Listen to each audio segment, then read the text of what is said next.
Dear brothers and sisters, సహోదరి సహోదరులందరికీ నా హృదయపూర్వకమైనటువంటి వందనాలు చెల్లిస్తున్నాను.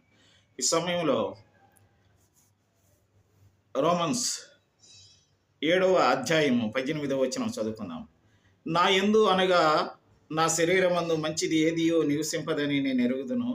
మేలైనది చేయవలనని కోరిక నాకు కలుగుతున్నది కానీ దానిని చేయుటకు నాకు కలుగుటలేదు. In English, for I know that nothing good dwells in me, that is in my flesh, for I have the desire to do what is right, but not the ability to carry it out అని వ్రాయబడింది. నా ప్రియమైనటువంటి సహోదరులారా, మనము ఈ లోకంలో జీవించేటప్పుడు మనం శరీరంతో ఉన్నాము గనుక మేలైనది చేయవలననే కోరిక మనం కలిగినప్పటికీ కూడా అది చేయకుండా మనం వెనుకపడుతున్నందుకు మనం ఎంతో దుఃఖించేటువంటి వారంగా ఉంటున్నాము. కనుక దేవుడు మనకు ఆ జ్ఞానాన్ని దయచేయునుగాక.